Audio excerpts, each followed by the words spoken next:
Hey y'all, and welcome back to Cajun Country Living. Today, we came to join our good friends over at the Livin Pines, and we're going to be working on a dry pour project with them. A few weeks ago, they went ahead and took on a dry pour in a northern climate. And whenever they decided they wanted to do a dry pour method, they went ahead and got us on the phone and said, hey, how would y'all do this? So we're gonna put the link in the description. It's gonna be on the screen as well right here. And this is exactly how we would have done it in a northern climate.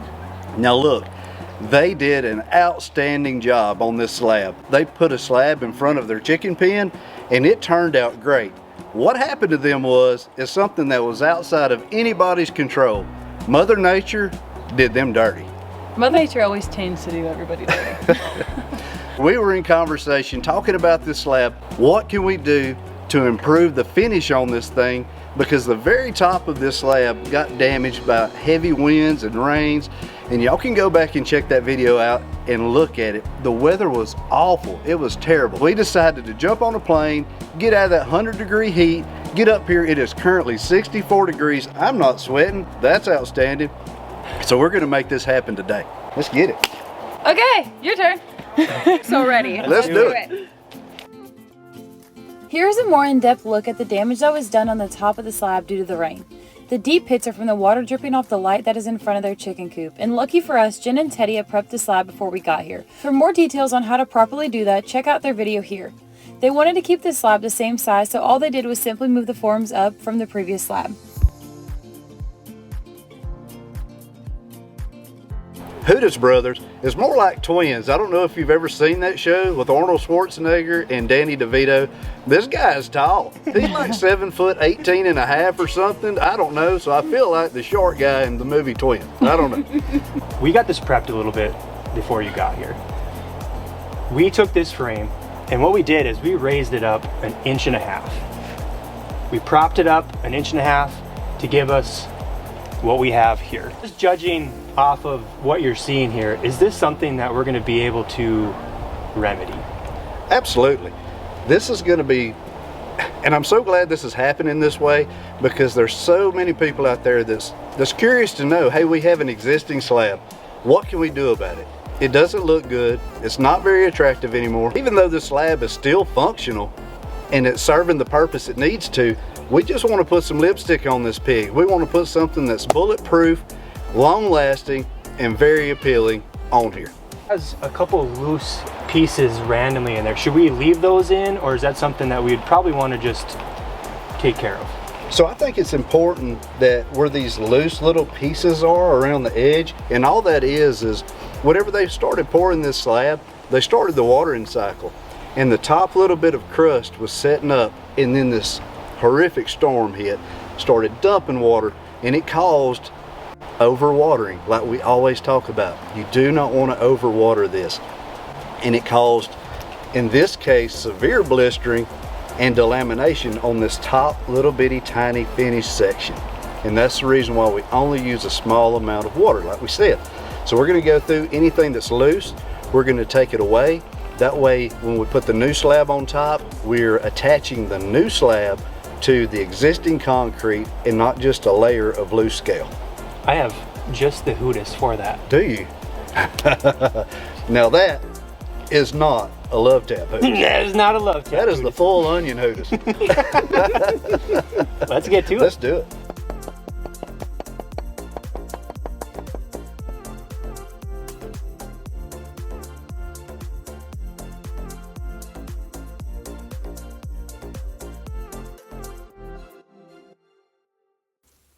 Once Teddy blew the slab off, this is what we were working with. From here, we were ready for concrete. Every change has a reason. Baby, let it come to you. Every soul. I wanted to give CJ a big thanks for helping load the bags in the back of the mini truck. Jen and I were eager to get the concrete dumped, so we started while the guys were, well, just hanging out. They used to say in high school or in elementary school, when you're together like that, you're married.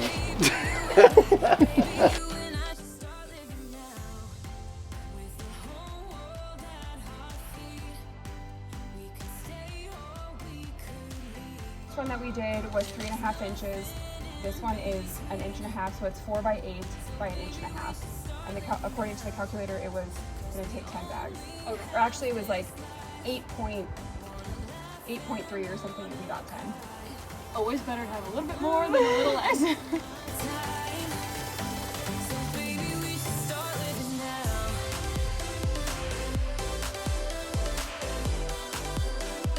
Baby, we should start living now.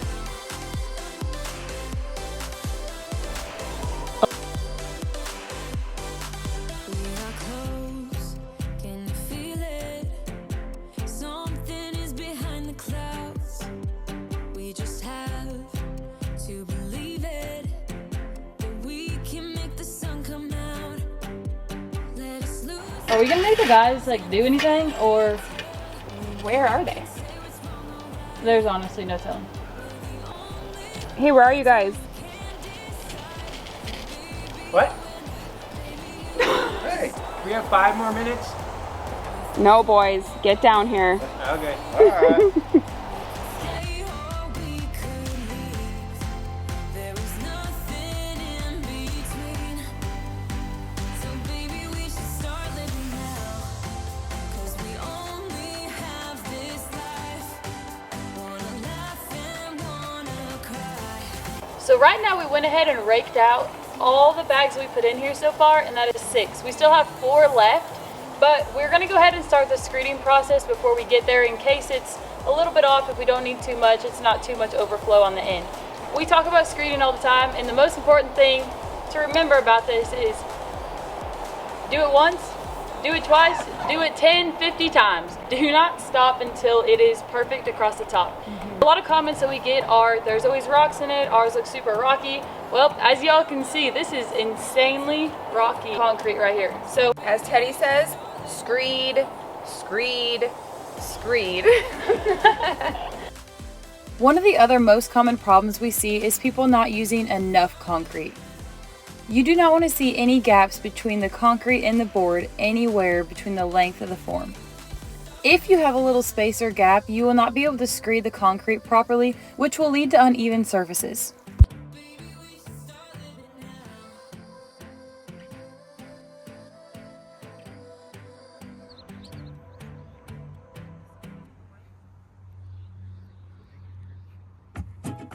Well, Know you what? don't leave a job half finished, even if it is coffee break. So Teddy does have a point. We probably shouldn't have stopped for a coffee break, but with a dry pour, it's done at your leisure, so coffee breaks are okay.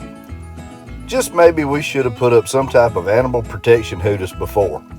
Nothing a little screeding can't fix.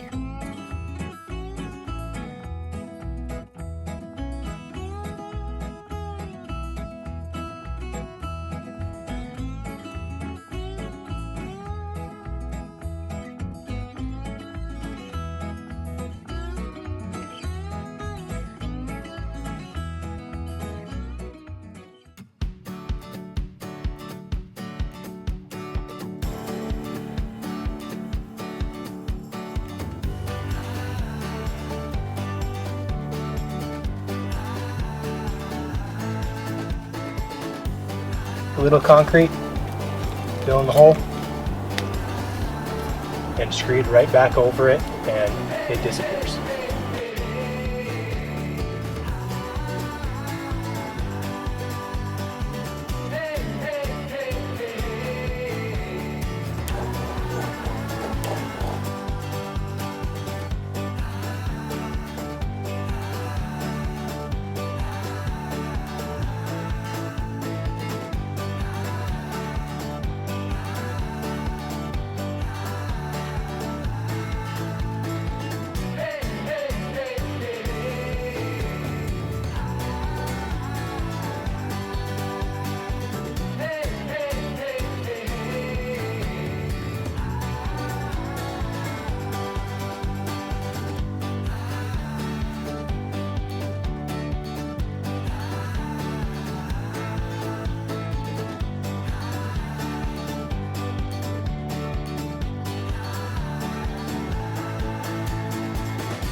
Once the screeding is done, don't forget to go around and give the edges a nice little tap to ensure the concrete is compacted close to the form.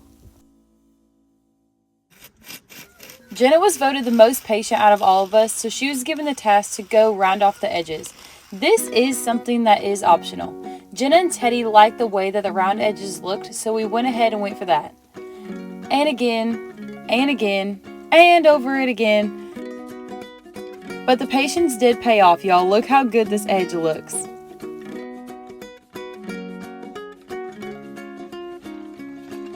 Is it you or Jim? Have the extension? Yeah. Good. I'll do it. You can do it. Whatever. I think we should have a competition. I think you should do half, and I should do the other half. Let's see whose turns out the best. I mean, just a little friendly competition. Okay. What's it gonna hurt? I'm down. I am down. All right. I'll do this.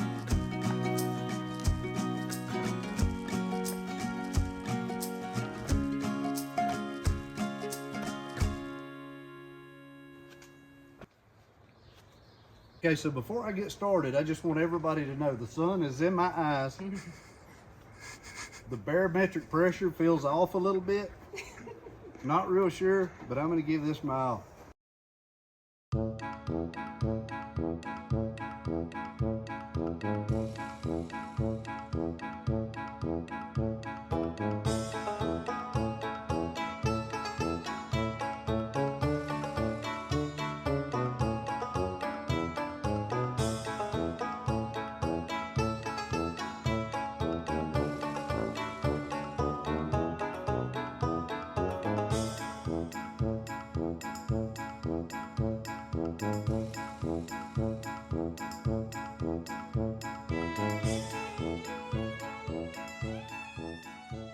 I could see a couple of lines in mine. Not really proud of it, but hey, I think, right? I think you should do it. That way it'll look good. It looks great.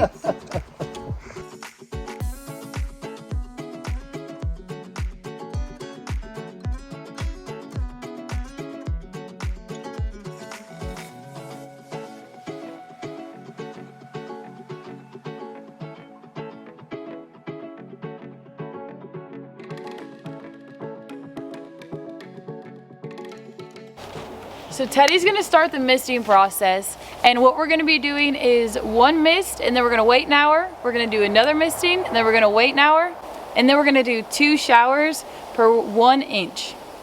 I'm gonna put the cheat sheet on the screen right here in case you're doing any other depth of concrete, and it's about as simple as that. Remember, do not overwater, my friends. Don't do it. It's gonna seem dry, just don't do it. That's why it's called dry pour. I really want to water this more. So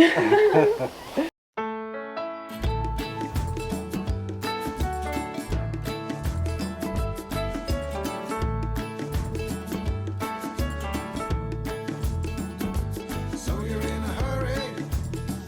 Well, you better calm down. We're all friends around you. Just join the fun. Okay, it is time for the first shower. We have mist number 1 done, mist number 2 done, been an hour in a wait and an hour in a wait. So now it's time to get this showering done. Now, we did the overlay on this slab, and we always talk about on the watering process for this dry pour slab, less is more. It is really, really important when you do an overlay because you have an existing slab and you don't want so much water to go down and hit the already cured slab and the water and moisture to accumulate. So you just want to get it good and damp, slightly more than the mist, and let it do its thing. Wait an hour. And that's all it takes. So remember, rule of thumb is for every inch you need to water twice. So this is 1.5 inches. We need to water it 3 times, and we really need to do this lightly. I can't state that enough because we don't want to end up with surface blisters from overwater.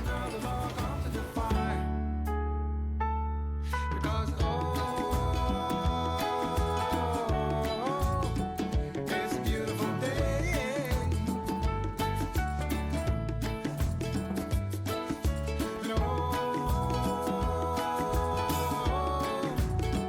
Come on, let's play.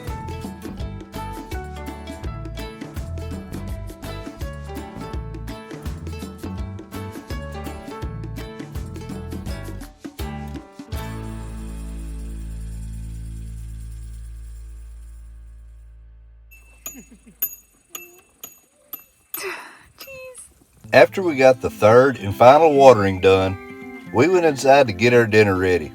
Cajun meets Northern Walleye and Shrimp Etouffee edition.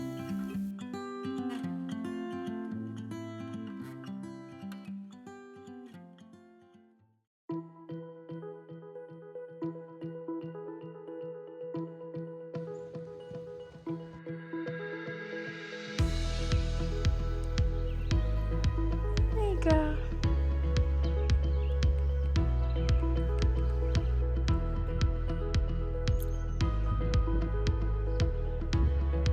Is it yummy? Yeah.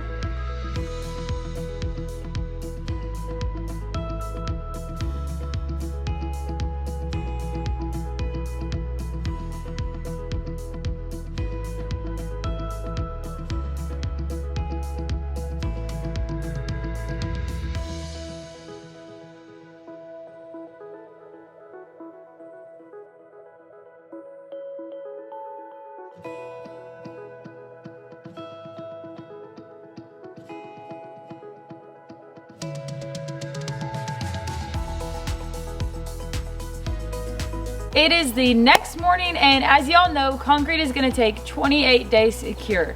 That does not mean you have to leave your forms on for those 28 days, but they are not gonna be pulling their forms off today, which is a really good idea. The slab turned out great. It's just like we would have expected it to. The only difference is we're in July and it's still cool weather. That's gonna take just a quick minute for us to get used to. I have jeans and Yeah. long sleeves. Lydia's wearing jeans. I'm insulated, so I'm okay. Lydia said they're not gonna pull the forms. They're gonna give this adequate time to cure. If you want to follow up, whenever they do the follow-up video to see what this thing looks like with the forms removed, y'all don't forget, stop in, like and subscribe to the Laughing Pines. Great people, and they have some really great projects. They're super fun to follow along with. Holy smokes, look at the dismount.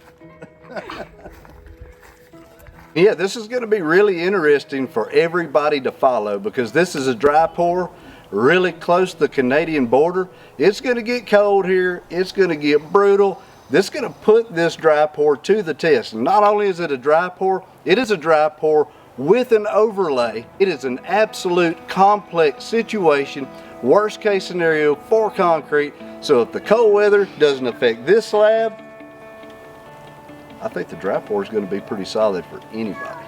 They are going to be doing update videos on this slab and other dry pour projects that I know that they've got in the works that I am just dying to see how they turn out. So y'all make sure that you go subscribe to them, and we'll see you on Wednesday, Cajun family.